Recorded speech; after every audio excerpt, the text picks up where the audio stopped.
Georgie Finnie Stadium for a non-conference game between the University of Pittsburgh at Greensburg Bobcats and your Baldwin Wallace University Yellow Jackets. Pitt Greensburg enters tonight's game with a record of 2-6. BW comes into the contest with a record of 6-4.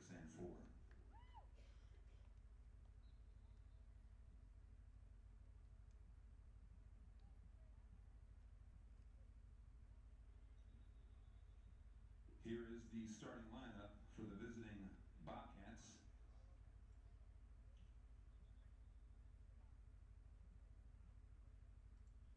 Goalkeeper number 0, Will Miller. Defender number 3, Nick Bono. Forward number 6, Jack Shirley. Defense number 7, Carson Gilarno. Defense number 8, Nate Morgan. Defense number 10, Joey McGinn. Midfielder forward number 13, Javin Melvin.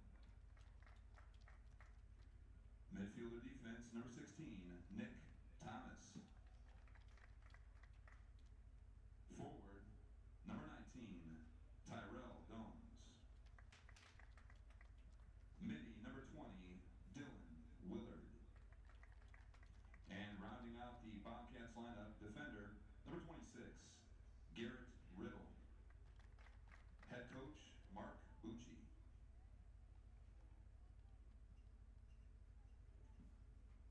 And now the starting lineup for your Baldwin Wallace Yellow Jackets. Senior goalkeeper from Richfield, Ohio, number 38, Patrick Mehall. Sophomore defender from Munster, Indiana, number 2, Reed Watkins. Sophomore defender from Strongsville, Ohio, number 4, Trevor Ham. Freshman midfielder from Berea, number 5, Brandon Garabati. Freshman defender from Chagrin Falls, number 9, Zach Hooper. Senior midfielder from Kettering, number 10, Rafael Davalos. Sophomore midfielder from Rocky River, number 11, Dylan Keeling. Senior forward from Parma, number 18, Joey Geiger. Junior midfielder from Aurora, number 21, Bryce Pausner. Junior defender from Birmingham, Alabama, number 24, Armand Witt. And rounding out the Yellow Jackets lineup, senior forward from Berea, number 25, Daniel Rupel. BW is coached by Reed Ayers and assisted by Reese Canella. At this time, we ask that all fans please rise and kindly remove your caps as we honor America and those who protect our freedom at home and abroad with the playing of our national anthem.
From Georgie Finnie Stadium in Berea, welcome inside our coverage The Yellow Jackets soccer. It's game number 11 of the 2019 season.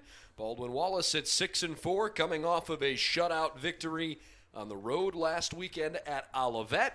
Tonight they've got the Bobcats from Pitt, Greensburg, out of the Allegheny Mountain Collegiate Conference. I'm Brendan Gulick along with Cole McDaniel.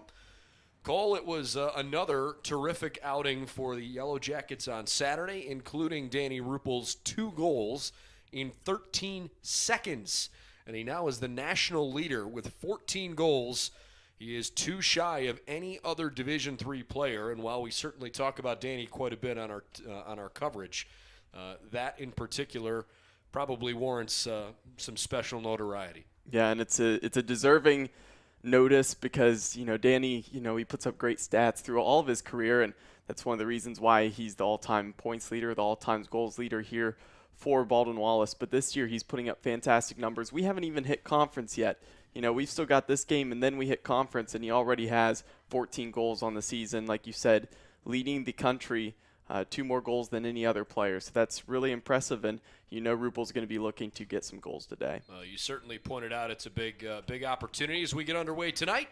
Pitt, Greensburg, and the Navy, and the Yellow Jackets will be in their white tops with gold shorts. Starting lineups coming momentarily, but an important opportunity for the Yellow Jackets here in frankly, their final non-conference game of the season. What are they going to do to give themselves some good mojo going into OAC play, where it's going to get really tough really fast with the next 2 matches coming on the road at Capital, who went into the second round of the NCAA tournament a year ago, and at Ohio Northern, who is always one of the better teams in the OAC. Well, one of the best things is always to rest the legs going into conference, and these guys, especially out here, it's a warm day for October 1st. We're sitting in about the mid-80s right now, so it's a hot day. It's pretty humid out there for the guys, so they'd like to play well from the start and put some goals in the back of the net, so hopefully the starters can get plenty of rest in the legs in the second half. Frankly, nobody would believe you if you told them that today was Tuesday, October 1st. The temperature in greater Cleveland today hovered in the low 90s. It was around 93 for most of the afternoon. Coverage of tonight's game brought to you by Dan Andrews and Olympic Forest Products, a global recycling company. By Papa John's Pizza in Berea, the official pizza provider of BW Athletics. You can call them at 440-891-1900 or go online and order at papajohns.com. And by the Oswald Company, they'll handle all of your insurance and risk management needs. All right, let's start with the starting lineups for the visiting Bobcats of Pitt Greensburg. Their goalkeeper is a freshman from Plum, Pennsylvania. His name is Will Miller, and Will is the only young man that's played in goal. In fact, he's the only goalkeeper on the roster as he gets ready to take a goal kick. On the season, he has struggled a little bit, allowing 27 goals, but in some regard, you wonder how much of that is his fault versus perhaps the difficulties they've had in front of them in the back line. Yeah, and with being a goalkeeper, it's one of those things we've talked earlier in the year about communication's a big factor. Another factor then is just trying to save what you can get to, but it's an 8-foot high, 24-foot wide goal, so it's hard for one man to cover that whole goal if the shots are coming from right in front of him. So, certainly not the greatest numbers for the young goalkeeper, but the defense does play a huge factor in that as well. Bobcats at 2-6 on the season. They're 1-1 in league play. Yellow Jackets trying to attack on the right-hand side here. They'll play through the young freshman midfielder Brandon Garibaldi, who wanted to go over the top toward Reed Watkins, but Reed did not catch that in time. All right, here are your starters for the Bobcats. Defensively, Nick Bono, who is a junior defender and a captain, as the Jackets earn a corner kick. They're also counting on sophomore captain Carson Galarno, sophomore defender Nate Morgan, sophomore defender Joey McGinn, and freshman defender Garrett Riddle. In the midfield, Javen Melvin, Nick Thomas, and Dylan Willard will all play as Danny Ruppel strikes the corner kick with his left foot, and it's skidded through off a Bobcat, and so the Jackets will flip to the other side. On the attack, you'll see Jack Shirley, a freshman forward, and Tyrell Domes, a junior forward. That's your starting lineup for the Pitt Greensburg Bobcats. Rafael Davalos going to take it from the corner. Now puts a low spinning ball into the middle of the box. Geither got to it, but it gets sent away. Danny Ruppel tries to run it down. Domes was there too. For the Yellow Jackets across their back line, Armand Witt, junior defender from Birmingham, Alabama, plays at the left back. Left center back tonight is freshman Zach Hoover out of Chagrin Falls. Trevor Ham, a sophomore from Strongsville, the right center back. And at right back, we mentioned Reed Watkins a bit earlier. He is a sophomore from Munster, Indiana. In the midfield, Rafael Davalos, senior from Kettering down in the Dayton area. Also counting on Bryce Posner from Aurora and Dylan Keeling, a young man from Rocky River out on the west side of Cleveland. And on the attack for the Yellow Jackets, it'll be Joey Geither. Went to Normandy High School in Parma. On the right side, Brandon Garibaldi. And Danny Ruppel, 61 career goals. His numbers offensively this year, entering today's game, are identical. Every single one of them completely identical to what he had a year ago, which is kind of odd to see. Ruppel taps back to the left-hand side. He finds it at his feet once more and couldn't tuck it inside the right post. So a corner kick coming. These numbers are silly. 14 goals, 2 assists, 30 points. He's taken 33 shots, 5 game-winning goals. Shot on goal percentage, .727. It's been quite a year for Danny, and he still has, including tonight, 10 games to play before potential postseason. Ruppel from the corner, bending one toward the back post. Doesn't turn into a shot immediately. Garibaldi now turns the corner, tucks to Davalos.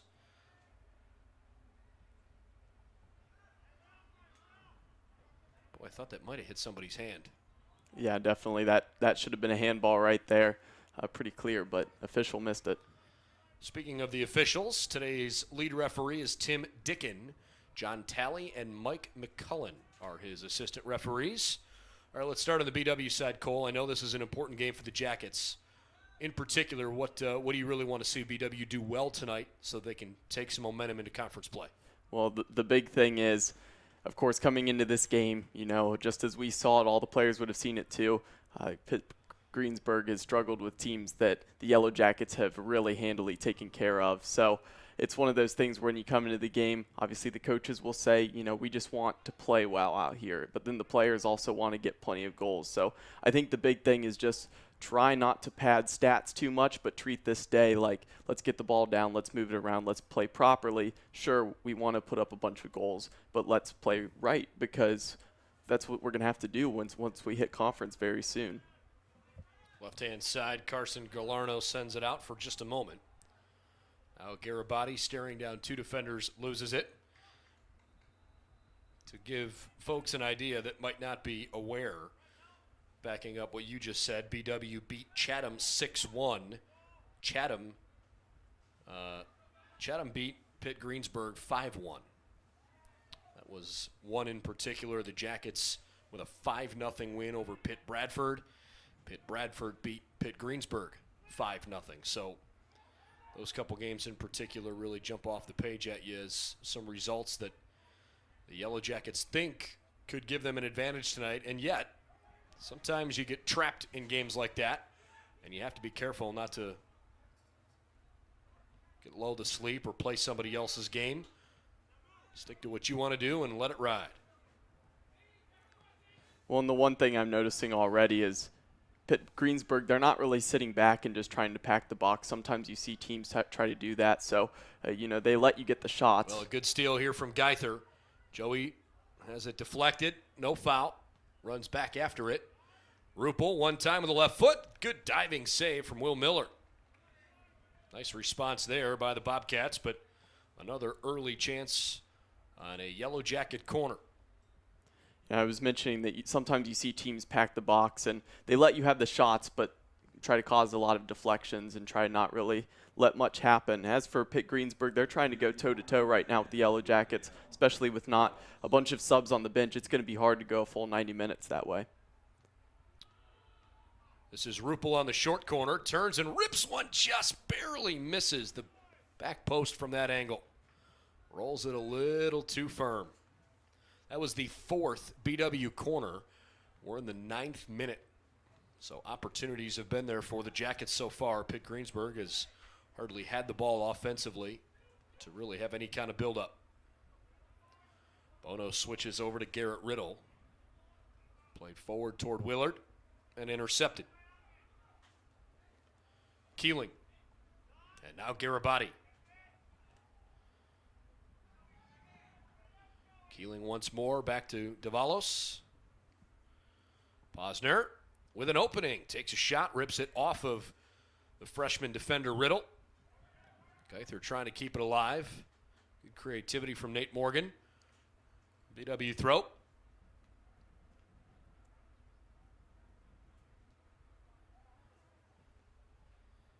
Well, Armand Witt picked it up, and instead he'll let Posner have it. Yeah, it looks like they're going to try to go for a long throw. Posner, not a guy with a super long throw, but he can at least get to the near post. That one carried a little bit further than perhaps he thought. Popped straight up into the air. Farther than his teammates thought as well, as they weren't in the right area. Rupel's not afraid to shoot from any angle. Good play, tapping this one to Keeling. Back to Danny, avoids the keeper and scores. Career goal number 62. Danny Rupel puts the Jackets on the board in the 11th minute. Yeah, and that one right there was a simple matter of the ball got deflected around, but then a good pass, a good through ball there. Rupel in on the goalkeeper. I think he was going to try to shoot that first time. Keeper went to ground very early, so then Rupel did have to kind of take a touch to the side, and it was a good move and a wide open goal. So we've seen last game they were here, Rupel had a pretty easy one, got to pass it to the net, gets to pass it into the net there as well. So when you're trying to keep a hold of that national lead in goals, that will help. Dylan Keeling picks up assist number 4. And I don't think there's any doubt that Danny is going to try to do everything he can this year to win that national scoring title. That would be one heck of a special way to close your senior season. It's amazing the consistency with which he's played throughout his time here in Berea. It really is pretty remarkable. And listen to some of these numbers here for Danny. As a freshman, 14 goals in 10 games. As a sophomore, 19 goals in 18 games. As a junior last year, 14 goals in 10 games. And this year, he's already scored 15 goals in his 11th game of the season. 62 goals. He is a school record holder in a few different categories, including career points, now with 136.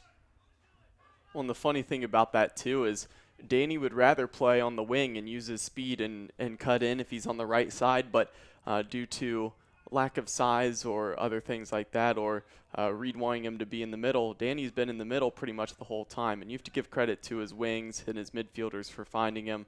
I think they've done a good job looking for him, and when he gets the opportunity, he does finish it off. So it's interesting because with a size disadvantage up there, he's not really a threat in the air. He is at 5'8". He is not your center striker prototypical guy. No, he's not your hold-up guy. He's going to spin off and run into space, so very different than most teams have up top.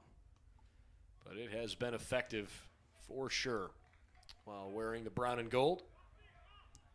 Good sharing. Keeling chips it far wide right. Somebody fell asleep for Pitt Greensburg. Garibaldi had a humongous amount of room to work with. Brandon beats a defender off the dribble, crosses to the back post, and it's an easy Joey Geither goal. Yeah, and right there, missed assignments twice by Pitt Greensburg. They missed Brandon Garibaldi out here, and of course it wasn't as threatening because it was at about the 50-yard line, but Garibaldi able to run down the pass from Keeling, and then he was able to make the step-over move, went towards the end line and played it back across the 6. Pitt Greensburg fell asleep and left Geither wide open at the back post. That one's pretty much going to be a goal every time because that's a tap-in. Good pass, good finish. Joey Geither scores his 4th goal of the season. And the Jackets lead 2-0 here in the 13th minute, having scored twice within just over 2 minutes of one another. Well, the thing I'm happy with seeing these Yellow Jackets right now is they're not forcing it. Of course, you want to get the stats, you want to get the goals, but I'm not seeing too much of forcing. You know, they're getting these goals off of assists. It's not somebody trying to dribble and beat the entire defense and then scoring a goal. Both of them came off of good passes and then pretty easy tap-ins due to the good feeds. So I think they're playing the ball around well. Keeling back to Ruppel. Danny trying to find a way to find Davalos. Taps to his left. It's a hard bump, but no foul. Watkins steps forward, pops it up into the air. Ruppel. Oh, it's almost an own goal. It ricocheted off the right post. Oh, my goodness. Yeah, just the wrong side of the post right there. Pitt Greensburg, very fortunate with that. That deflection could have easily resulted in a goal, but thankfully for them, it was the outside of the post rather than the inside. Yellow Jacket throw goes into the middle. Geither might have gotten a piece of it.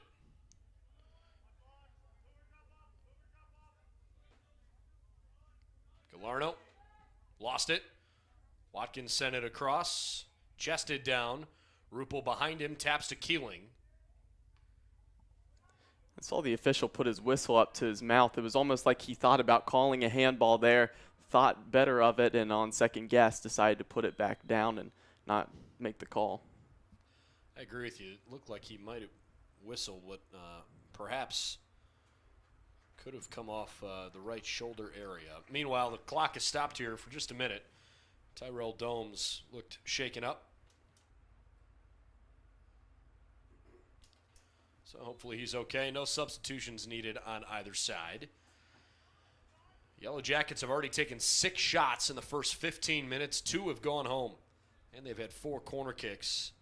Pitt Greensburg hasn't had a good connecting pass on the other end of the field yet. Ruppel from Keeling, feeding Geither. Joey Geither across. Nobody home on the backside, but offsides. Flag went up. Yep, looking for those through balls, and they seem to be there. Again, Geither just didn't quite hold his run, was just offsides, but that was a good look by the Yellow Jackets and good ball movement right there. By the way, this is the only game going on tonight across the Ohio Athletic Conference. Tuesday night, not a typical night for OAC play, but there are some games tomorrow. Marietta has Bethany, Muskingum hosting Chatham. And a good matchup. Ohio Wesleyan travels north to take on John Carroll. Blue Streaks finally lost. They lost 3-0 to 11-time national champion Messiah, who is, I think, now ranked 23rd in the country. John Carroll fell down to 10th with their first defeat of the year. But that was a nice wake-up call on the other side of town for sure for a John Carroll team that's played well but perhaps overachieved a bit. Certainly, that's a game that the Yellow Jackets are really looking forward to. Want to measure up against John Carroll again this year. It's coming up on Wednesday, October 23rd. Couple weeks from, 3 weeks from tomorrow. Yeah, and as you mentioned, a team that this team is looking forward to with that game, because that loss last year at John Carroll was a heartbreaking one. It was one of those where not the greatest officiating either. Posner got a shot, almost kind of shanked it off of the outside of his foot, but hits the triangle inside in the upper corner of the goal. It was inside the goal. We have pictures of it from the video proof, zooming in on it. Official let it play on, said it wasn't a goal just because it hit that bar just perfectly. He didn't think it went in. So, even the John Carroll coaching staff thought that. So it could have been a completely different game. Ruppel centers it across. Oh, boy, Geither was there. Danny thought he had an easy assist. Geither staring up into the heavens, wondering how he missed it. Good through ball, by the way, off Brandon Garibaldi's right foot, tapping it over the top and letting Danny run onto it. You referenced Danny wanting to play out wide on the right. Bobcat throw in, chested down quickly.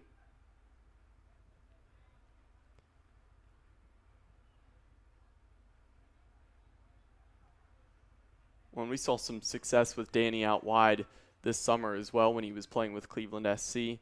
Spent a lot of time on the left wing and was putting in crosses and delivering that in for Vinny Bell and Antonio Manfoot running in. So he did a great job out there on the left wing. So his speed is certainly a threat when he's out there on the wing. Posner will throw in here.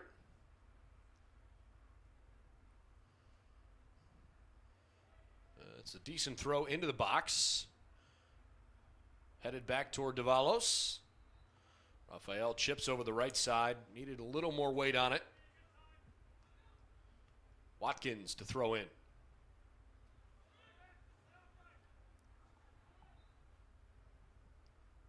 Davalos continues to play to his left.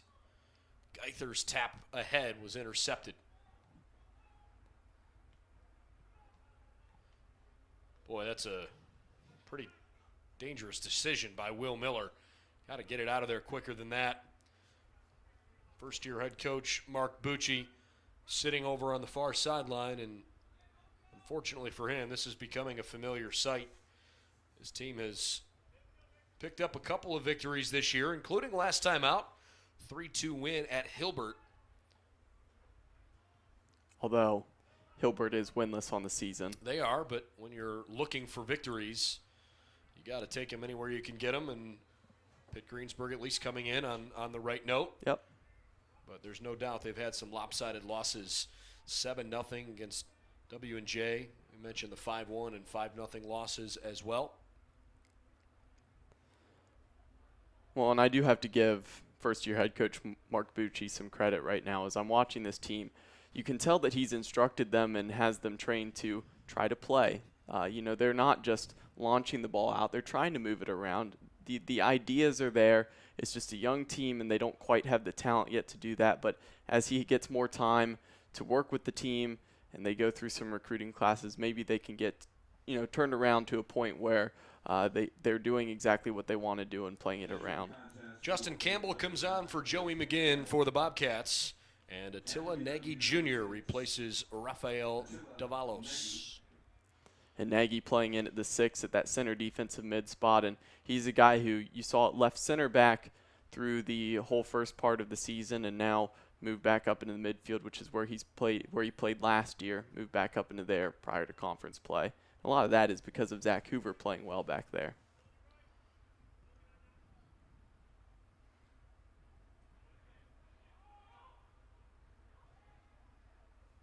Jackets win the 50-50 ball on the far side. Geither wanted to cut back in. Instead, Armand Witt. Geither into the middle where Rupel runs onto it.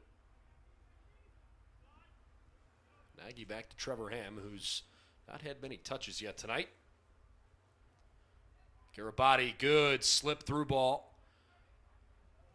Creativity there from Geither letting this play through. Back in front, knocked away toward Rupel. Danny plays it wide. It gets deflected back in front of the net. Finally, the Bobcats clear it out. Disaster avoided. When Rupel was looking for the shot, he touched it to the outside, and then he was looking for that left foot shot. It got away from him a little bit too much, poked it out. A good cross in, and Posner very close on that near post trying to get the header. 21st minute. Actually, 22nd minute, beg your pardon. Watkins with the right foot. Off to the right.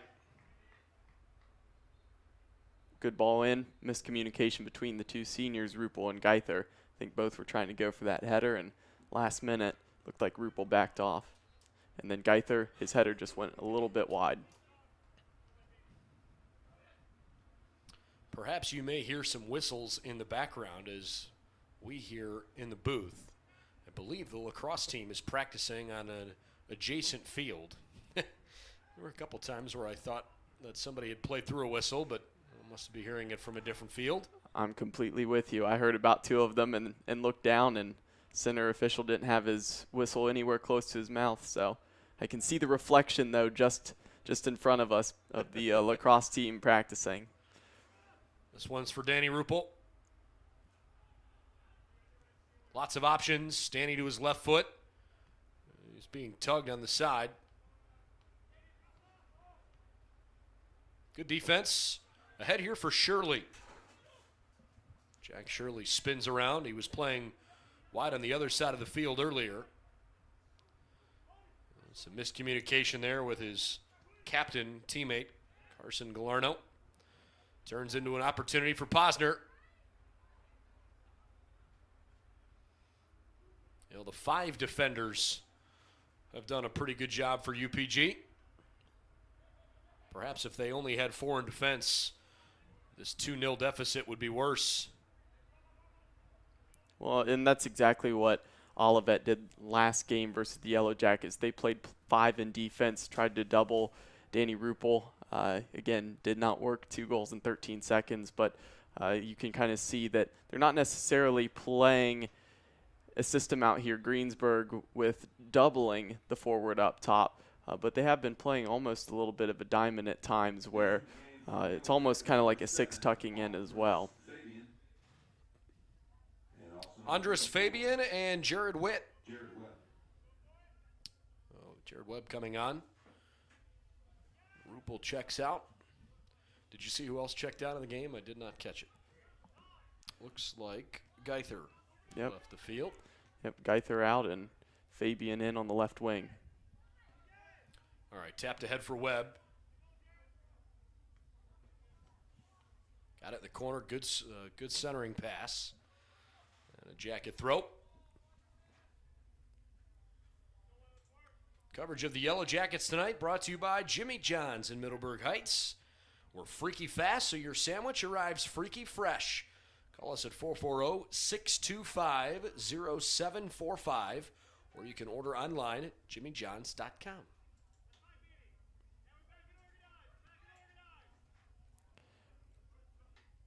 And I know we can hear him, and I'm sure the listeners can just barely hear him. You know, that all that communication down there it's pretty quiet right now. That's coming from goalkeeper Pat Mehall, the senior back there. Always, you know, he's a guy who hasn't touched the ball at all yet today, but he's been communicating the whole time, so good to see the keeper locked in. Perhaps some of it is because of the high goal totals for his teammate, Danny Ruppel, but Joey Geither has also had a really good season offensively. Both those 2 guys on the sideline at the moment as Webb tried to run it down. Geither right now is 10th in the country with 6 assists on the season. 6 assists, 3 goals, 12 total points. He's having a nice season as well. Geither, a senior from Parma, Ohio, not terribly far away, maybe 20 minutes from campus. Watkins with a nice touch pass to Posner. Bryce with a left foot, and it's picked up on one hop there by Will Miller. Not much wind to speak of. The flag off to our right beyond the field of play is hanging limp. No real breeze. It's kind of a sticky evening.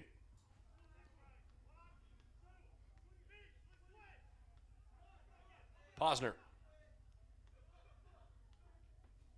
Good tag team effort. Came right back to Fabian. And then the left-footed shot is sent way over the top of the bar. Perhaps Keeling forced it a little bit. And Posner, a guy who is right-footed, he can hit it with both feet, but all of his shots so far today with his left foot, so not on his preferred one, striking from outside the 18. 27th minute, 2-0 Baldwin Wallace. They scored in the 11th and 13th minutes. A couple of nice early goals, and Pitt Greensburg has struggled quite a bit on the offensive end. They don't have a single shot to speak of yet. Yellow Jackets making the sub, and it's Witt who runs off. Replaced defensively by Jake Woodruff. Baldwin Wallace University substitution, number 12, Jake Woodruff. Good connection there, Willard. Working in tandem with Domes. This is Javen Melvin. Melvin rips a shot looking for the bottom left. And Pat Mehall keeps it out. Not a bad idea, though, from Melvin. Yeah, pretty good look from the sophomore. I do think that the defense maybe could have stepped a little bit quicker to that. They certainly had the opportunity to step and try to win the ball. Decided to back off, and the sophomore got the shot, and Mehall had to make a save. Watkins held off the ball. foot skills from Garabati. This is Nagy with Domes right behind him.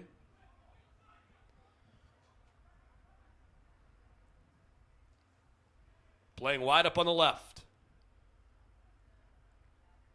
Fabian taps back. Nagy spins around, creates a little window. Fabian into the middle, intercepted by the center back Bono. Chipped. Webb couldn't control it. Galarno sends it back up in the air.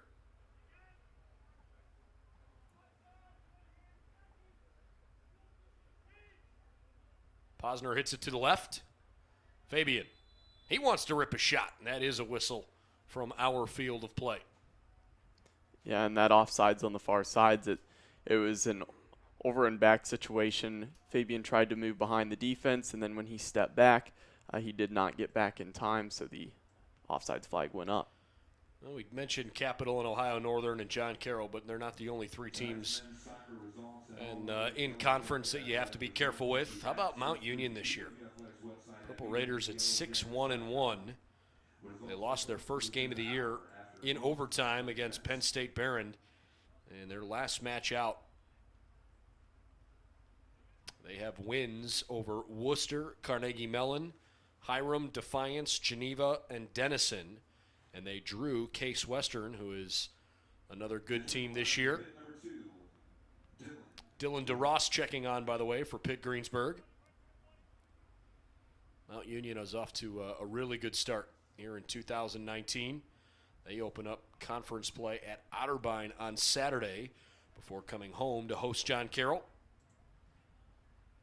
Yeah, Mount Union, a team that doesn't wow you with talent, but they do have a good system. I'll give them that for sure. And based off of having a good system and just the players really understanding it and they follow it well, they have some success. Speaking of success, the Jackets racing up the field. The ball just dies right in front of the goal. Miller able to barely pull it back in before the crashing Jared Webb could rip one in the back of the net. Well, and the freshman keeper outstretched his arm. He got his hand on the ball, really just his fingertips. It just killed the ball enough that it stopped in front of him. He was able to regather it and stop the Yellow Jackets' attack. And if he did not grab that, that would have been a certain goal. Garabati. Fouled. And a Jacket free kick. Meanwhile, Ohio Northern, you could make the argument they're the hottest team in the conference. They opened the year with a double overtime 2-2 draw, lost two of their next three to North Central and Calvin, who are very good programs. They beat Hope, and now they have won 7 matches in a row. Ohio Northern 8-2-1 on the year. That one headed down by Nagy. And the Jackets will have a throw-in coming. They open up conference play, Ohio Northern does, at Marietta on Saturday before hosting BW next Wednesday. Yeah, and Ohio Northern back in 2016, they had a team full of juniors and seniors.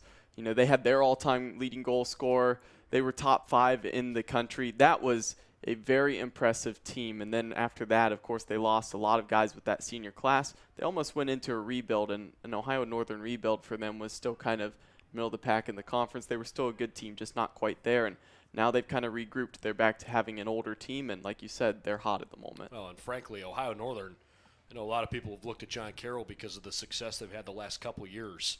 John Carroll could not get past Ohio Northern for the better part of a decade. It seemed to always come down to those two teams in the league, and the Polar Bears got them every single time. Ohio Northern has been a fabulous men's soccer program. Frankly, they've kind of been the barometer of success since the turn of the millennium. John Carroll's had good teams here of late, but there's no doubt Ohio Northern looks like they're back toward where they expect to be. Jackets are hoping that conference play in 2019 will be better to them. Meanwhile, Jared Webb up the right side. Not sure why he tried to step over it. He had a chance. This curling shot goes right at Will Miller. I thought perhaps Webb could have taken it on one touch and tried to take a shot. Well, and that's a poor decision from the freshman. And we talked about his size and his physicality. That's one where he tried to cut in and hit a shot. You're a right-footed player. You've got size to your advantage. Just kind of nudge the defender, shield him off, move on to that right foot, and rip a shot across the frame. Back to Dylan Keeling. He's got a really good look, and Keeling can't put it in. Partially deflected by Miller. And Garrett Riddle came to the rescue as the ball was spinning right in front of the mouth of the goal.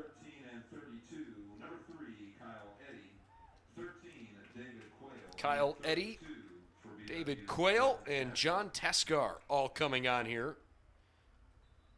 Three guys that haven't had a chance to play an awful lot throughout 2019. And Reed Ayers giving some good playing opportunities to some other players here. That one's headed away and apparently deflected off of a Bobcat, so it's a Yellow Jacket corner.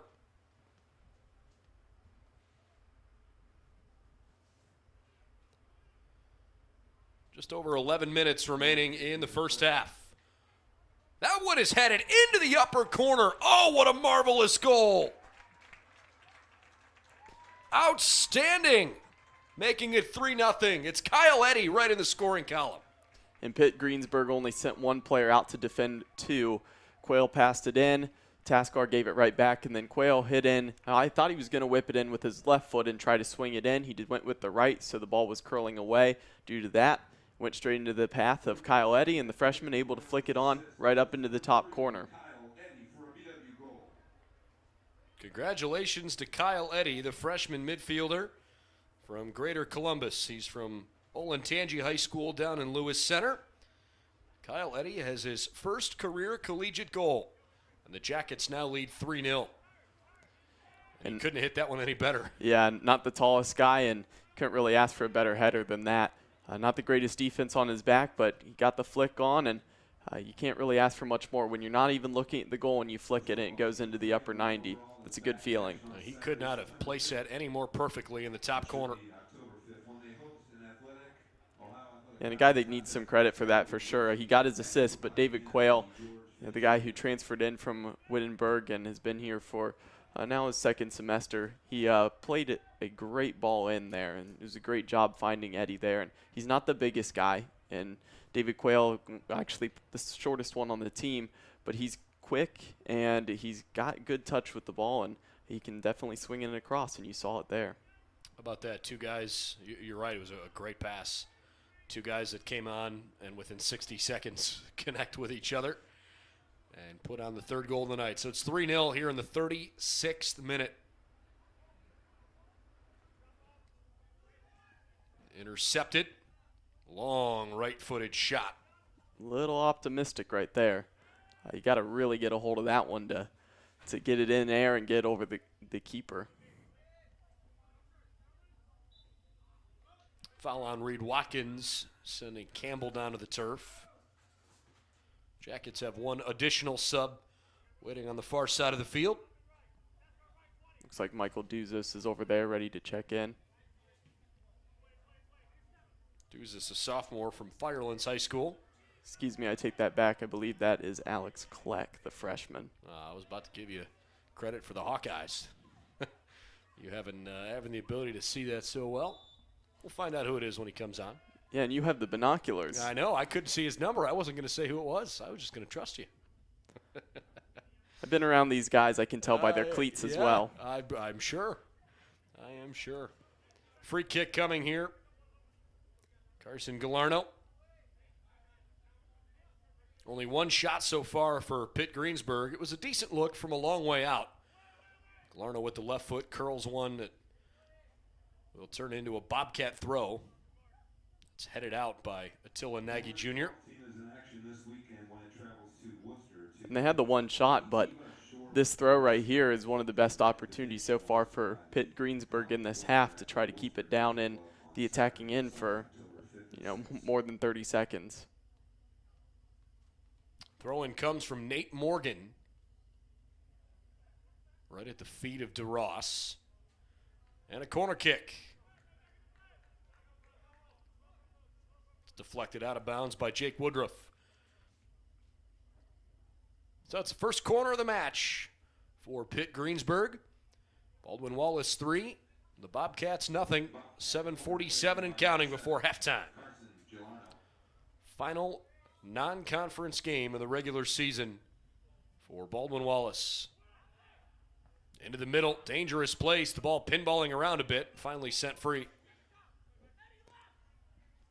Well done by the senior Jake Woodruff to clear that one and get it out of trouble.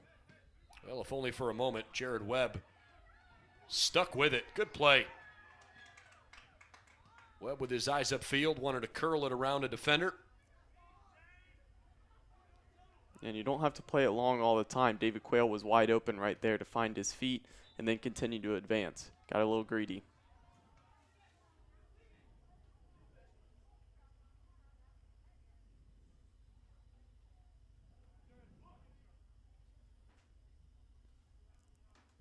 Played back for Miller.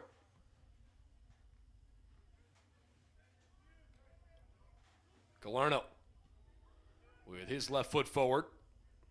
Flicked ahead by Campbell. And now Domes, middle of the park. Taps to his right. DeRoss. Woodruff slides it away. It's a beautiful tackle.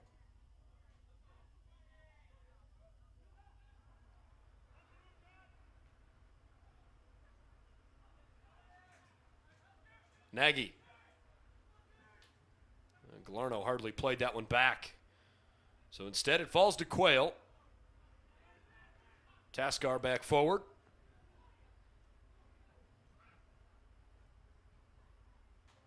John with a heavy touch, racing after it. Can't get there. Finally, we get the substitution. Had to wait for a moment. Well, it is Alex Kleck, freshman out of Olmsted Falls. Former Bulldog in it right back for Reed Watkins. The men's soccer team 6-4 overall entering tonight's game begins. Kleck is appearing in his 6th game of the season. Jackets trying to win their 2nd game in a row for only the 2nd time this year, which is a little odd considering the team is 6-4. They've only had one set of back-to-back wins. That was at Worcester, and then followed up with a victory at home over Pitt Bradford back on September 14th. That was a big day here on campus. If I'm not mistaken, that was the celebration of the 50th anniversary, was it not? That it was. Yep. Celebration of the 50th anniversary, and alums came back, and some guys played a little bit before, and then others just came to celebrate, enjoy the cookout, and it was great to see people back, all the way from the original team of 1969 all the way up through now. Some of your former teammates, 1969, right? Oh, yeah, for sure. We go way back. No, definitely not, but it was nice to get to know some of them, like Jim Clark came on the broadcast as well, and it was great to talk to him. And the funny thing for you is the original games, they played out at the parking lot over the fairgrounds. How about that? Times have changed, have they not? That they have. All right, Webb, free ball. Miller comes out. Jared Webb tucks it inside the right side of the net. The Jackets lead it 4-0. On a mistake by Will Miller, pretty aggressively came out to try and grab it. And Jared Webb, the freshman from Southfield, Michigan, with his 3rd goal of the season. 4-0 BW. Yeah, and that right there, very questionable from the freshman goalkeeper. Still dealing with the whole learning curve, and I don't know if any keeper, no matter how fast they are, could actually get to that one before the forward. But I do have to give him credit. He at least got close, but Webb able to just poke it, and pretty easy roll in there, and Yellow Jackets go up 4-0. And I think Reed Ayers, the head coach, will be happy at halftime with how they've played and with the score. Well, the Jackets have scored 4 goals on 14 shots in the first half. They have only faced 2 shots the other direction, and frankly, they've held the ball the vast majority of this half in their end of the field. The last goal by BW, assisted by number 3. Make it another one for Jared Webb. It's a 2-goal game for Webb, as Miller rather lackadaisical in his clearance attempt. Did not send that one away. And there it is again. I mentioned it, how Pitt Greensburg's trying to play it around. They're trying to move it around, but against a team who's at the moment, because you can't get it out of your own half, they're pretty much high pressing you. You can't just play around. You've got to clear it. Again, a mistake there and a very easy goal for Webb. Well, just over 3 minutes left in the half. Jackets having a banner day. Well, and I mentioned it before, this is exactly what the Yellow Jackets were hoping for, and obviously you still want to play well, you want to move the ball around well, but you want to put in the goals, you want to have the game away by halftime, because maybe the starters will come out for a short run, but with conference coming up, I doubt it. I doubt they'll even see the field in the second half, and they get the rest that they need, the rest that they deserve when preparing for conference and preparing for Capital. Well, and even beyond that, at some level, it's sportsmanship. There's no reason to put your starting group back on when you have a 5-0 lead as you approach halftime. But maybe they come out for a few minutes in the second half just to get their feet underneath them. We'll see.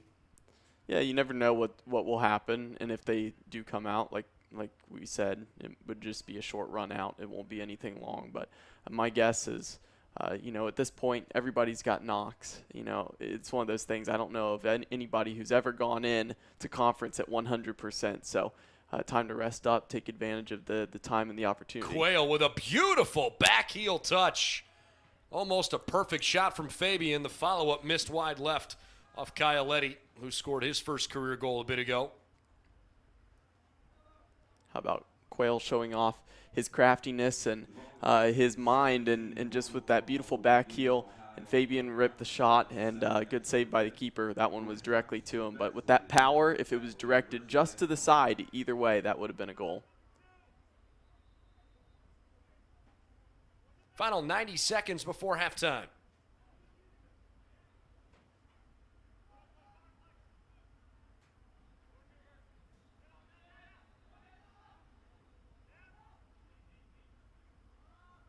Nagy takes it away from Ham. Plays back through Hoover. Looking for Taskar. Eddy and his pass intercepted. 1 minute remaining. Near side, Campbell. Taps to Galarno. Intercepted. Another long ball. They try to connect. A chance here. Offsides. But the offside flag goes up. Yeah, and that's just one of those matters of a bad first touch can throw off a run. Expected it on the one time off of the through, and that didn't happen, and took an extra touch and just off by a step.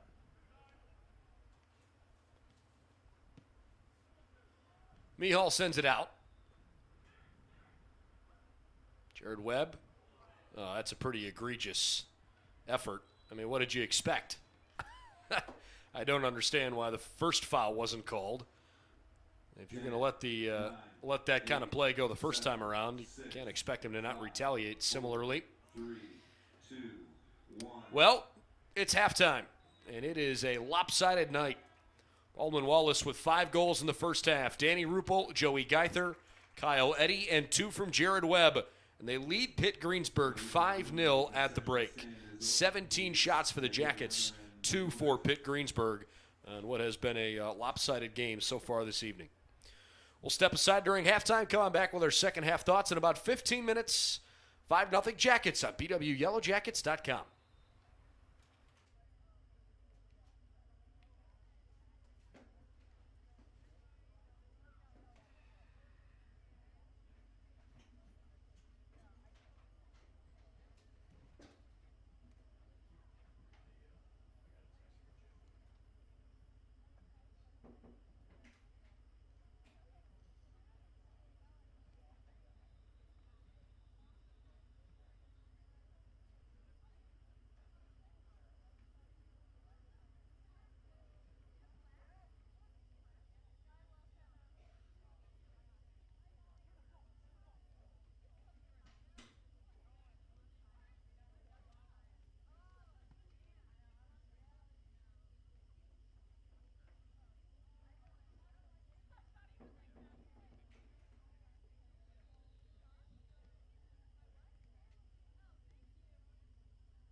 Welcome back to Finnie Stadium, where the Yellow Jackets lead Pitt Greensburg by a score of 5-0 at the start of the second half. Has not been a particularly good game for the Bobcats. Been a great day so far for BW. 5 goals on 17 shots. Cole, your thoughts? Well, I think the big thing for the Yellow Jackets was move the ball around, don't get sucked into just launching it down the field the whole time. I think they've done a good job at that. I think that they kept it down, they played it around, and pretty much all the goals, a couple were off of mistakes, but for the most part, they were assisted, they were good passes, good balls through, and then they were able to finish. So good job for the Yellow Jackets. As for Pitt Greensburg, just come out and really just continue to put forth the effort, and you can see the ideas that they're trying to put together and play it around. It's just need to get the touch closer and need to get the quality there. Yellow Jackets playing with reserves here in the second half, including first career collegiate appearance for J.T. Brenneman, 6'1" goalkeeper from Wycliffe over in Willoughby. He is now manning the pipes here in the second half with Pat Mehall having done his job. This is an opportunity now with a comfortable lead for the Yellow Jacket reserves here to get some meaningful minutes under their belt. You mentioned to rest some of the starters, but I look at it as a little bit less as resting starters and more getting guys opportunities to go out and compete, because in a lot of ways when you've got a roster of 40 players or so, it gets draining after a little while when you're just competing against your own guys all the time. That's a good ball by Fabian, played over the top. Kyle Eddy turns toward the end line, and it crossed just before he could touch it.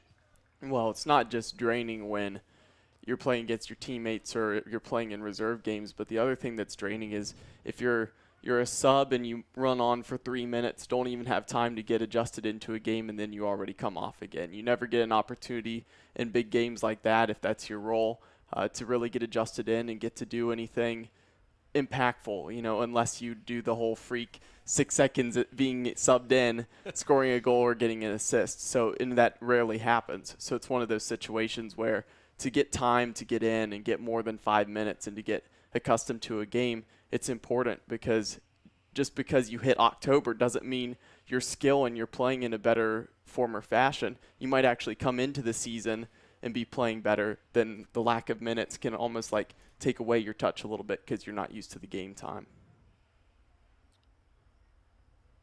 And a goal kick coming. On the other side for Pitt Greensburg, they only have 2 seniors on their roster. And so they're a young squad in general. And this is a chance for them to try and figure it out a little bit. They have unfortunately been on the wrong end of some pretty lopsided scores throughout the course of the year. So they need to figure out a way to dig deep and mentally flush the first half and try to play, at a minimum to a scoreless second half. Obviously, they'd like to put one in or more. But they need to start taking the defensive end of the field a little bit more seriously. Well, and I think the biggest thing for them, yeah, sure, they had some mistakes at the back, but the hardest thing is when you can't get into the attacking end, it's a little bit hard on the midfield and the defense to hold off the pressure all game. So they really need to work on their build-up, because, like I said, you see the ideas with the movement in the back, just not the movement in the midfield or the ability to get it up to the forwards. Nagy turns and sends it forward, and Fabian was about a half step offside. It took them a moment to whistle for it, but the offside flag was waved. Almost directly down in front of where we're sitting, so it was pretty easy to look straight down that line. I think it was the right decision. Yeah, you have the better angle, actually, pretty much right in line with you, so that one's on you. That's your call. You can help the line judge. I'll stand by it. Okay. You can be our own personal VAR up here, the video assistant referee. VAR sure is fun. Makes it interesting, that's for sure. Good chance on the far side. Boy, that looks like a Yellow Jacket foul. Right on the edge of the box. Dangerously close to the edge of the box. Well, and that's the one thing, Jake Woodruff over there. He's a physical guy, willing to go to ground, willing to get his body up against somebody. But, you're playing against younger guys and got physical with them. And pushed him to the ground, and right now a good opportunity for Pitt Greensburg, but it will be hard to get up and over the wall. Nick Bono, looks like he's going to strike it. JT Brenneman will face his biggest challenge so far as a collegiate athlete. Bono to the right side, and a good diving stop by Brenneman. Beautifully covered up the bottom corner. Yeah, and one thing about this is he's a guy who hasn't got much time. The backup keepers you've seen come in have been Nolan Kellogg and Matt Weaver. Weaver out with an injury right now.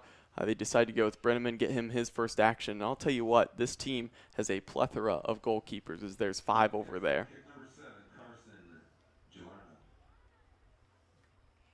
Off the corner kick. He struck it too far. Jackets trying for the quick counter after Taskar stood up at the point. Flag stays down appropriately here. Fabian out. Miller kind of indecisive and finally grabs it. Boy, that was a gutsy play.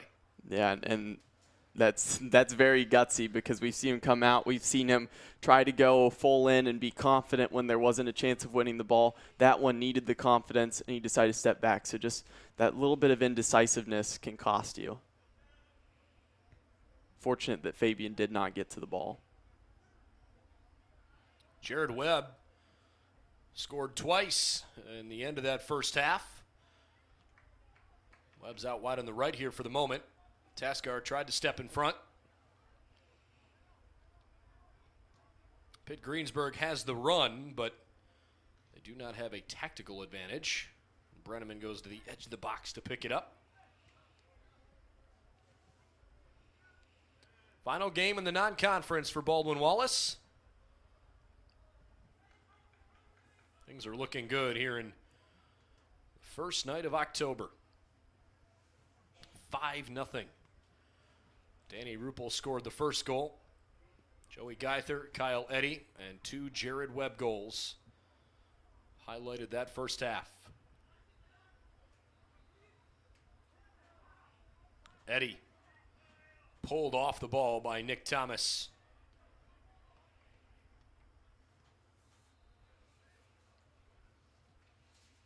Played into the middle park. Webb tried to flick it behind him. Oh boy, that was close to being an own goal.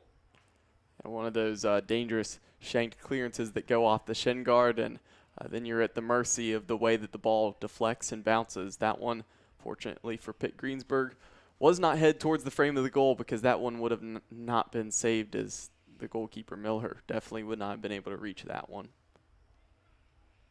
All right, so the Jackets have a corner. Eddy and Taskar standing in the corner.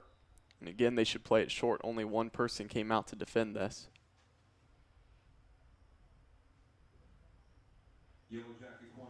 Eddy from the right, centers it into the middle. And the headed effort from Zach Hoover didn't connect appropriately.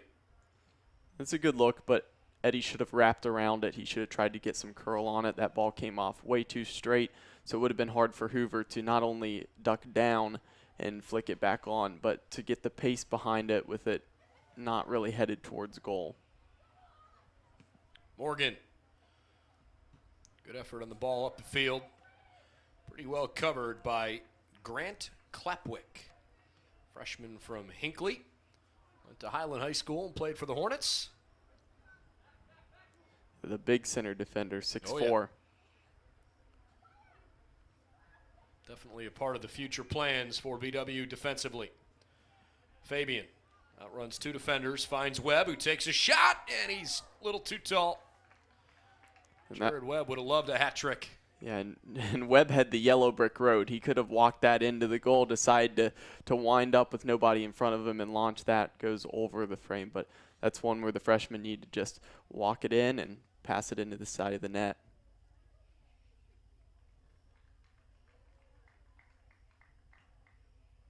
So a goal kick for Will Miller.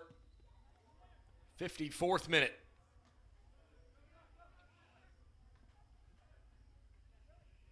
Tapped ahead for Eddy, who overran it. Riddle couldn't clear, but better effort from Robert Reed, sophomore from Latrobe, PA. I'm going to quiz you. Do you know why Latrobe, Pennsylvania is a famous city? Oh, I have no clue. No idea? Oh. That is the birthplace of Arnold Palmer. Very interesting. Birthplace of Arnold Palmer. That's some golf history right there. Yeah, and the site of St. Vincent College. All right, Fabian. You have to know I'm a golf nut, so that. Hey, I love golf too. That was going to be on the. That was going to be on the list, no doubt. Just like you, I'm a golf nut too. So, but Arnold Palmer not only great for golf, but gotta give him credit. That drink's fantastic. The tea and the lemonade. I'm always down for some Arnold Palmers. No doubt about it. Goal kick coming for Will Miller. 5-0 Baldwin Wallace. Coverage of tonight's Yellow Jacket soccer game provided by Crown Plaza in Middleburg Heights. If you're looking for a quality place to stay before or after any Yellow Jacket contest, choose the Crown Plaza. By Medical Mutual of Ohio, the official healthcare provider for Baldwin Wallace University. Eddie, great effort, just barely spun off his foot. Yeah, and that's the senior midfielder, Nick Thomas, who got back and broke that up, and because of stopping Eddie there, probably stopped a goal as well.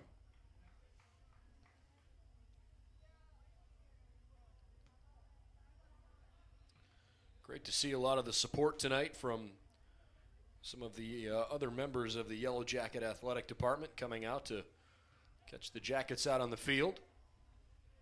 Casey Enger and her volleyball team are having a really good season. Proud of the way that the volleyball team has competed so far here in 2019. I know they've got some tough competition coming their way in conference, but off to a 17-1 start. They have won all 3 of their matches at home so far, and they'll get rolling on Saturday in conference play at Capital. Good luck to them. Whistle there in the midfield. And it is the off-season, but also saw head coach Nicole St. Pierre of the women's lacrosse team. Yellow Jackets in the lacrosse season last year on the ladies' side was pretty impressive. The way they turned things around after a tough start. They went 6-2 in conference play. Qualified for the OAC tournament. This one's curled around, and Miller picks it up on one hop. And they were off to a 3-5 start at the beginning of the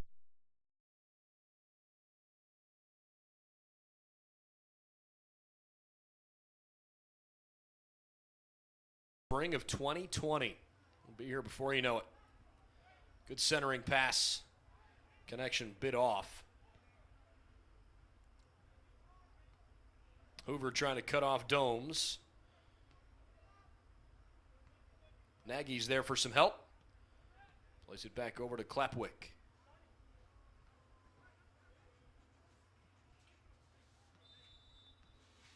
And a foul on the Bobcats. Taskar went down.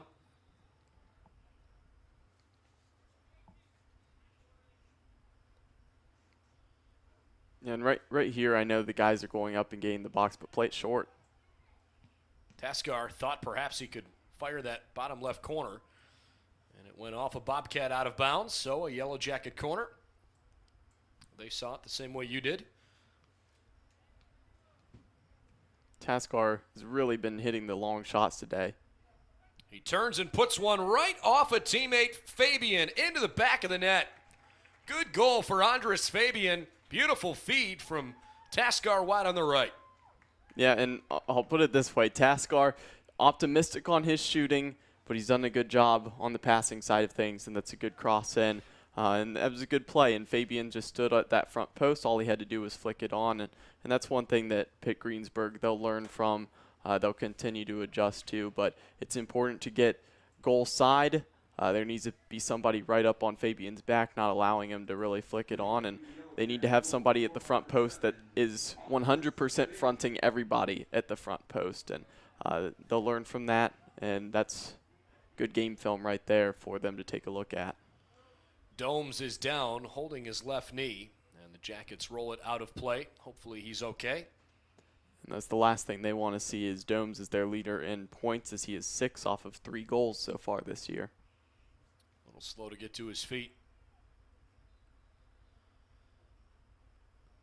Yellow Jackets with 6 goals this evening.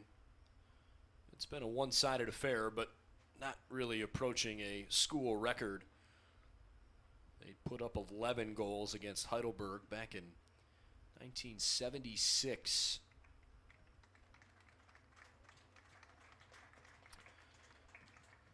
Well, walking off under his own power, that's a good thing for the junior out of Blue Ridge High School in Halstead, PA. I was premature on calling his name earlier today, but it does look like Michael Duzos is actually standing over there at the touchline now. We'll see if he comes on here momentarily. Yellow Jackets, about a decade ago, under the tutelage of Reed Ayers, had some of their best years in program history. The 09, 10, and 11 teams, pretty impressive. 2011 finished with a record of 16-6, best record in team history. In the OAC in 2009, they finished 7-1-1. There have certainly been some bright moments in Baldwin Wallace soccer, including the 13 consecutive wins back in that 2011 campaign. It was a special year. So Brenneman picks it up. Hoover ahead for Nagy. Wide left now. Fabian was onside. He can run onto it here. I think he's off, just barely. That's a tough one. Well, as your unofficial, official VAR. Yep. You got my decision there. Yep. And that's hard when you're a line judge and it's on the very far side. But it's one of those where who knows at this point. You know, it's at least it's not a game where it's crucial when you're making these calls. If it was a 1-1 game, we're talking a different story. I guess if you're official, this is the game to make the mistakes in at the moment. Yeah, it's no doubt. You don't ever want to make a decision that will negatively impact the outcome of a game. We certainly appreciate the referees, and frankly, there's a shortage of officials, yes, especially in the state of Ohio, in lots of different sports at all levels. Taskar, good step-over move, takes the left-footed shot just outside the top of the box, but pulls it a bit. Yeah, and being an official is not easy at all. No, it is not. I was one for 4 years. It is a tough job. A couple new faces in the game for Baldwin Wallace. Owen Feely coming on. Matt Began checks in. And Michael Duzos, as you mentioned. Yeah, and Owen Feely, a fan favorite as he runs on out there. The whole women's soccer team down there giving him a huge applause as he comes on to the game. Good for him. It's always more fun to play in front of family and friends. Number 31, Matt Begin.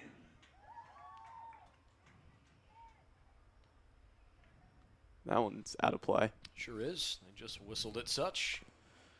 Jacket quick throw into that far side. Duzos on the centering effort. Will Miller was there. Well, and Duzos, a player who got some time last year and, you know, has fallen back a little bit, hasn't had as much time because of Jared Webb coming in and playing up in the middle. But Duzos a good player, and, you know, I'm happy to see him back out there. And he's a guy who can make an impact and can score goals. So, you know, that's how it goes sometimes. A freshman comes in and gets some looks. But Duzos a guy who definitely has the potential to be out there and make some things happen. Tell you what, I really like the play from Garrett Riddle, freshman defender. He's played really hard tonight, and he's made some smart plays on the defensive end. I would argue he's their best defender, at least by the small sample size of just tonight's game. Yeah, I think he's played well. I think he's the defender that has more size out there for the team, and I think he's done a pretty good job, and that's definitely a positive for them. And as you see him get the ball, and he's been pretty calm and composed too, and I think that's been important. He hasn't been rattled this whole time. Well, he certainly worked hard, but he does appear a bit fatigued. We'll monitor that. Sweet pass from Began to his teammate Duzos. A little too much on the first touch, though. Boy, I'll tell you what, Garrett Riddle, hands on his knees, hands on his hips. He is having a tough time. He's run a lot tonight. Yeah, he's run a lot, and a lot of that does have to do with it's so stretched out right now, and you can see it right here. I mean, the defense is going from their own 15, and they're all the way up to the 40 right now. It's so stretched out that they're having to do so much running, and the midfield's having to track back on all these BW counters, and it's leaving the defense stranded, and they're having to make many, many sprints. The Bobcats substitution, wearing number 19. The Bobcats just brought on Domes back into the game. Jackets with a chance here. This is Duzos. He nutmegged Will Miller, kept it in front of the net. The defense came to his aid. There are only 8 additional players not on the field that are listed on the Pitt Greensburg roster, but I don't believe they're all here because I only count 6 available substitutes over on the bench tonight. Yeah, and that right there, I had just mentioned it, and that's a confidence thing, and that's a playing time thing. JT Brenneman picks it up off the touch there from Tyrell Domes. Going back to that, it's one of those things where Weaver's been in, Duzos hasn't seen the field as much, and last season, because he was getting more regular time, that's one where he would have buried it. It's one where he would have finished. Right now, still just getting his feel, and he's trying to cut in and get on his right foot, and down in the spring too as well. He was starting with us when we were in Costa Rica, and then you just kind of hit the fall, and some things change for him, and it's just a matter of getting that playing time and getting confidence back. Duzos is there, and a good sliding effort from Will Miller. Baldwin Wallace 6, University of Pitt, Greensburg, nothing.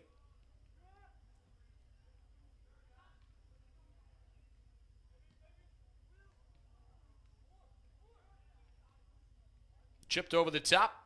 Kyle Eddy plays it to the right. It's a good running effort from Quayle, but cut off by Nick Bono. Sub coming on. This is Shirley returning. Jack Shirley, the freshman forward. Back on for Garrett Riddle.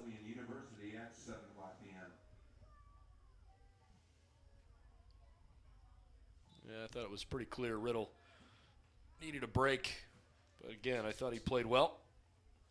I might not have seen the last of him either. Still just over 24 minutes left in regulation. Yeah, and for those who maybe didn't catch us at the beginning and are watching who don't live in Ohio, just a reminder, it is a hot and muggy day out here, and it is sticky for sure. It was low 90s through the mid-afternoon, and then at game time up in the 80s still. So very rare for October 1st, so completely understand the guys being tired down there. Good effort getting to it, but out of play, and this will go to the Bobcats. Couple more subs from BW waiting to check in, including Blake Knox, a senior from North Canton Hoover High.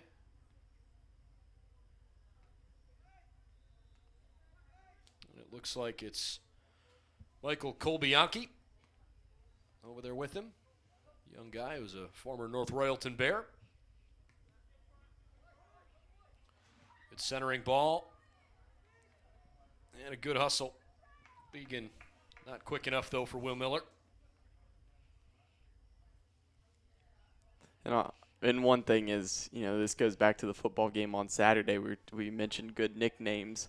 And one thing with Michael Colabianchi is, came in as a freshman, and due to his last name, it was harder for head coach Reed Ayers to say, and Colabianchi ended up turning into Miyagi. And so going to the Karate Kid, everybody knows him as Mr. Miyagi.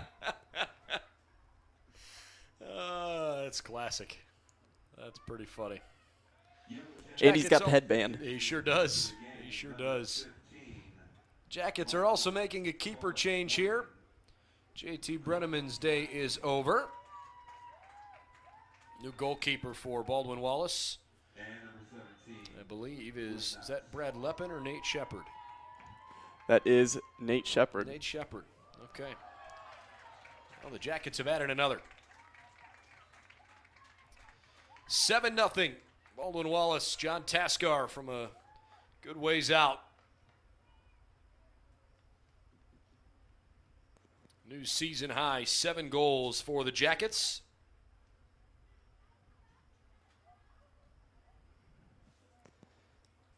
Yeah, good to see Nate Shepard also get some action out there. The 29-year-old freshman. Not often you can say you have that on your roster. That is, that's a wild story.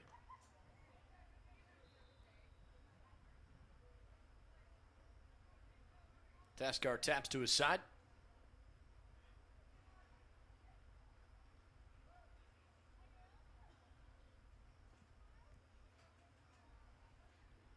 Bobcats play one deep, but nobody's there.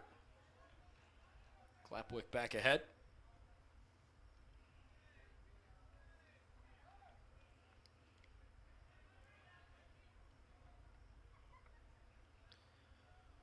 Well, hopefully this is a day that BW can feel pretty good about going into conference play. I mentioned nobody around the OAC is in action elsewhere tonight, but there are a couple of games tomorrow. Hopefully this is a good momentum builder as the Jackets open up this weekend with the Capital Crusaders.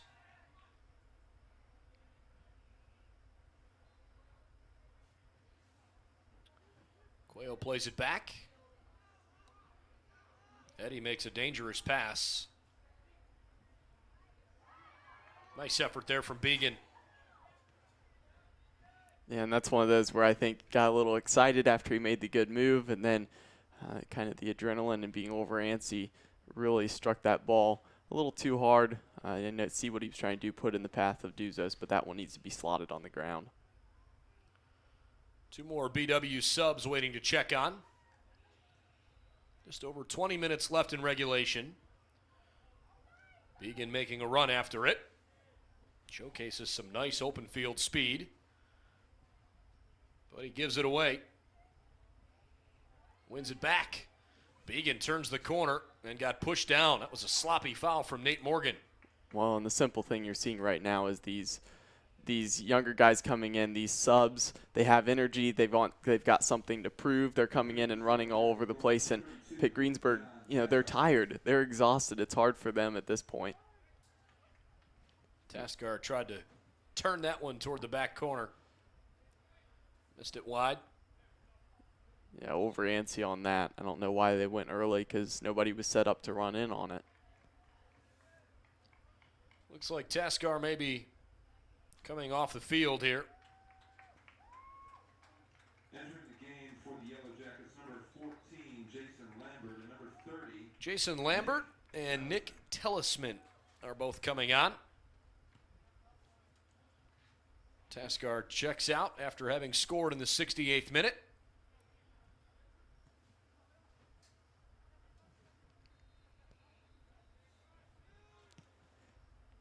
Yeah, and there are more guys warming up down in the corner, and I just have to put it this way. It's a game to do it, but there are so many BW players coming on.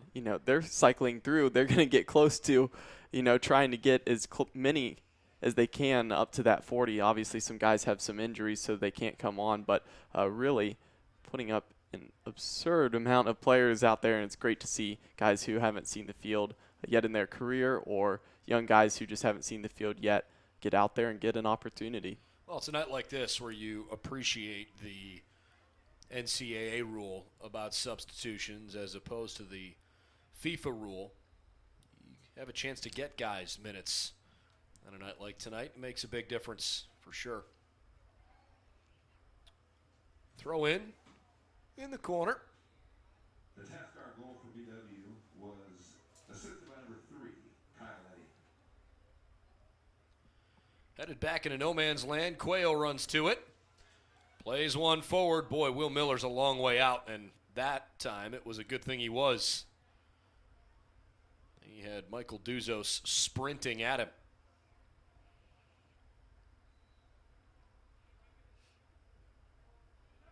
Miller crosses toward Nick Bono.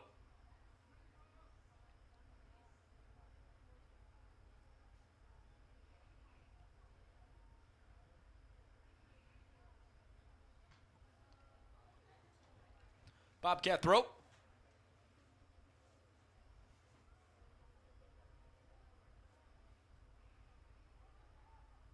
Shirley helps his team control for a moment. Play through Robert Reed. Cleared out by Bono. Morgan near side. Back to the junior captain. Galarno. Good idea. Shirley was hanging out on that left side, and the Jackets kind of lost him. Well done by Blake Knox to not only recover but also stick a leg out and block the pass through. Shirley needed some help.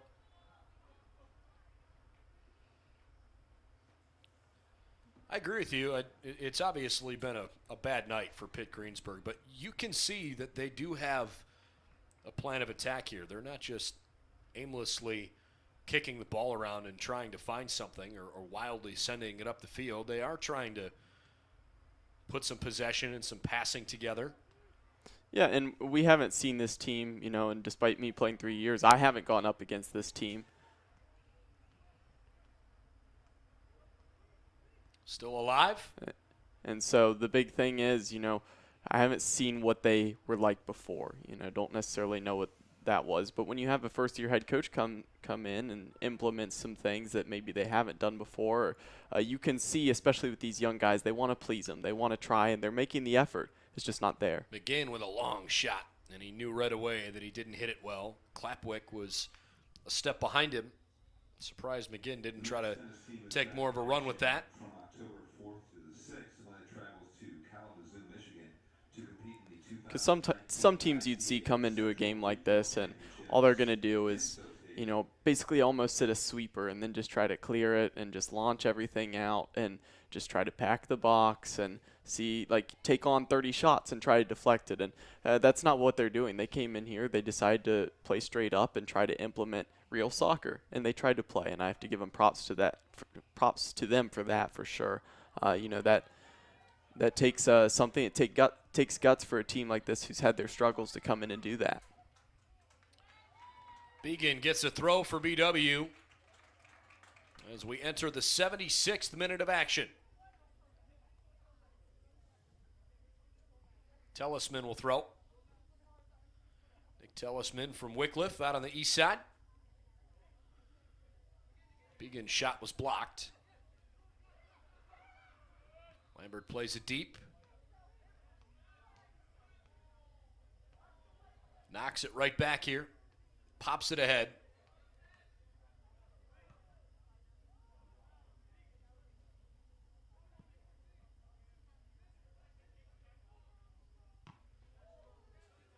Tough collision, but everybody's okay. Quayle chips to the middle. Quayle has been really crafty today with his flicks, his back heels, and he's done a good job at coming back and getting the ball. And you can tell that he had playing time at Wittenberg, and he had experience on the field, and you can see that today. Began to his right, wants to take a shot. Slid into it. Good ball control from Quayle. Splits two defenders, turns into a jacket shot wide right. Duzos slipped a bit as he fell down. Meanwhile, Domes coming off for Pitt Greensburg. Dylan DeRoss taking his spot.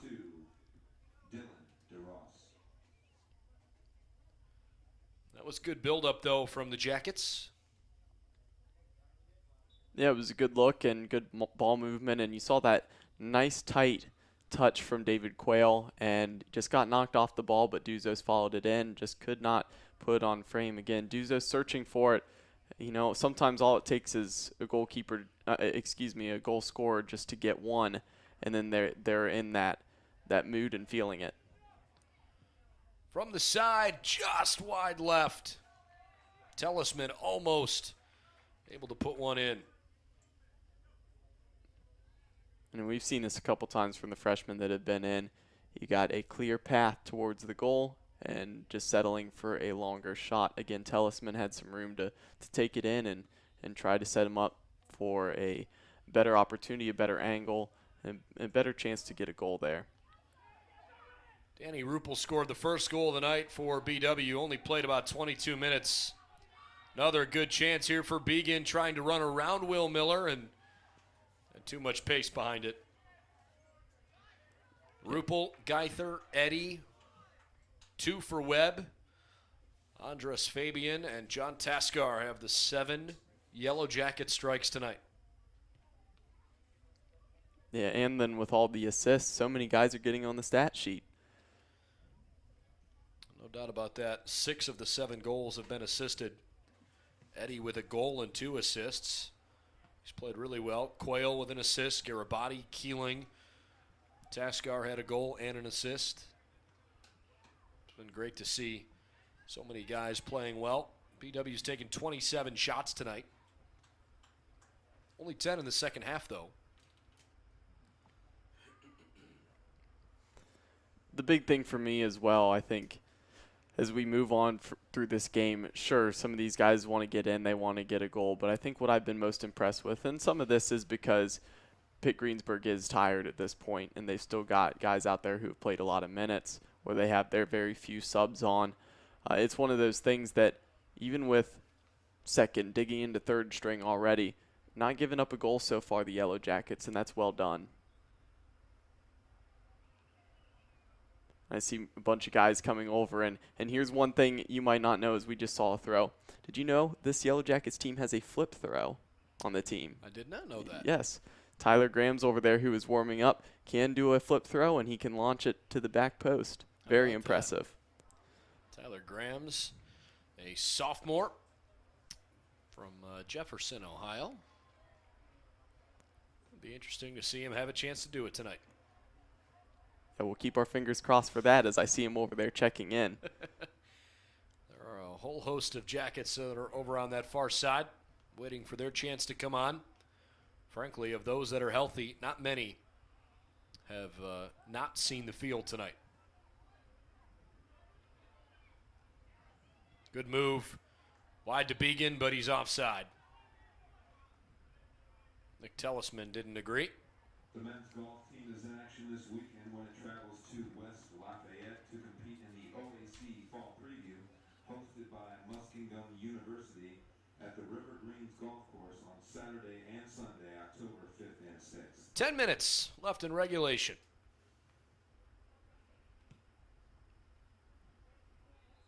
Long one played over the top. Good clearance.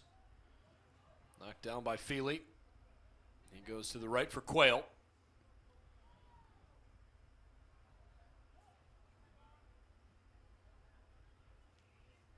Bono. Attacking effort here from Javen Melvin. Morgan with the right foot. And the Jackets get rid of it.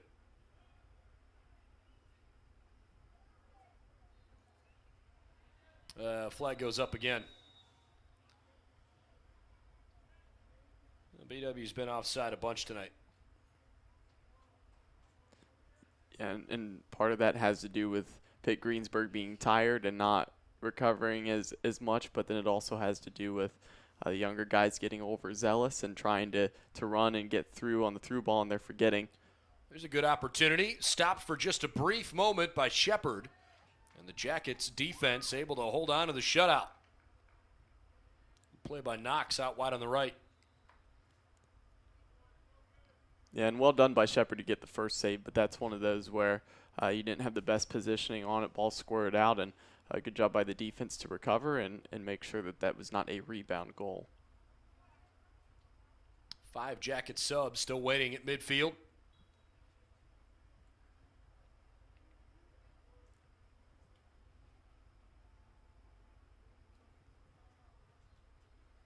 They'll play through Will Miller at the keeper. Well, the other side, it's been a tough night for Pitt Greensburg, and I think at times you've seen some level of effort, but there have been some disinterested plays, and that is a challenge. Sometimes you feel the game is out of reach, and it's hard to mentally keep yourself in the right place, but give the guys some credit. That's a sloppy foul on Melvin.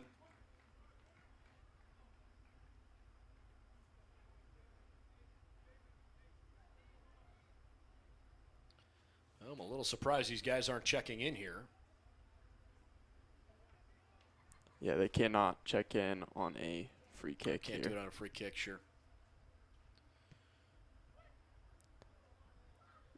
Now they can. Now they can. I was saying, good try from Kleck. Here they come. All right, let's see who's coming on. Looks like Tyler Grams checks in, as you mentioned. Alex Wright, Jr. from Trinidad and Tobago. He's on.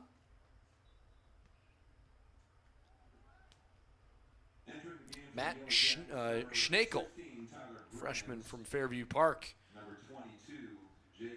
Actually, that's Fairview, Pennsylvania. I beg your pardon. Matt Schnakel. 27, Josh Haddon from Perry is on. And rounding out the players in the game, number 35, Alex White. Did I miss anybody other than...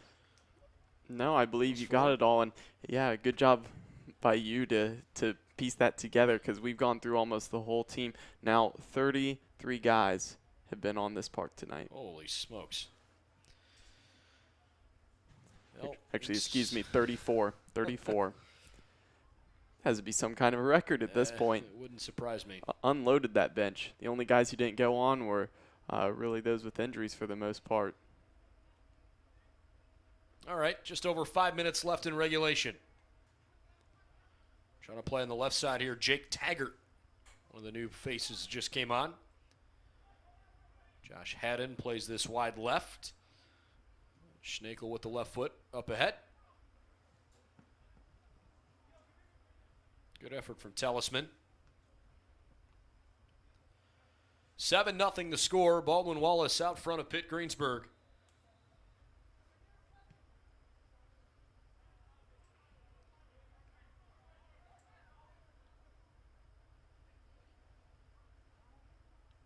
Miller over to Nick Bono.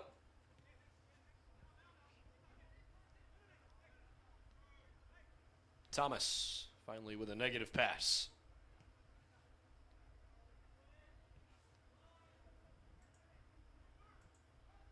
Well, Pitt Greensburg 1-1 in conference play. And they're going to get back after it against Deauville College on Saturday afternoon. They'll get that game underway at 2 o'clock.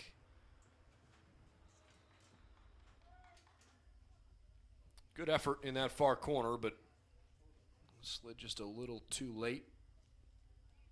It was chased down by Dylan Willard. Penn State, Altoona, Medaille, Franciscan, Alfred State, Mount Aloysius, Penn State Behrend, and LaRoche.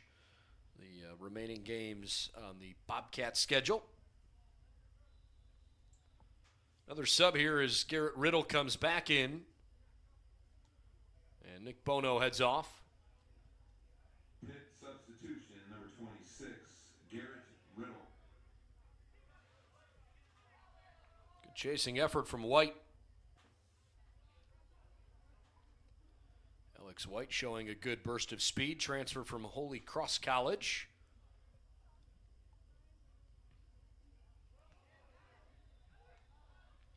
One hopper to Miller. Guys on the far sideline wanted to see an opportunity go home for some of the guys who don't get a lot of playing time. Hey, with 3.5 minutes left to go, I'm still holding out for that throw-in the attacking half. Need to have that in game footage. See it a lot in practice. Just want to see it on the game film. Well, the Jackets have seen firsthand in conference with the Capital Crusaders. They'll see it again on Saturday. Greg Knox for the Crusaders can do that. And it is a real game changer. Yeah, long throw is a game changer, and it's one of those situations where, you know, what's impressive about what Capital's able to do is that's standing straight up, just running up and just launching it to the back post. I mean, with the flip throw, very hard, very impressive, and it's outstanding, but you get your weight behind it. I think Knox flip throws. I have not seen him flip throw. Really? No. Okay. I know that he or someone else on the Crusaders has that ability. I have only seen him step up and launch it to the back post from standing straight up. He is certainly a game changer, no doubt. Good little tap forward, but the flag's up. White is offside.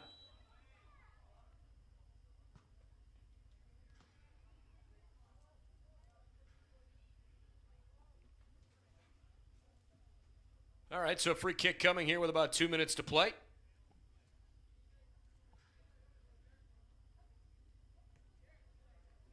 How many players did you say it is? 34? 34. How about that? That is what my count is today. Pretty impressive. 34 guys have gotten on the field. Quite the list.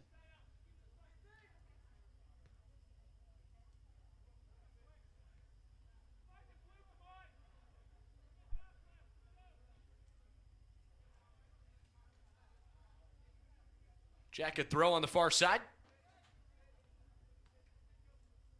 Well, Baldwin Wallace is going to win back-to-back games. They're going to go to 7-4 on the year. There's the flip throw. There it comes on film for you.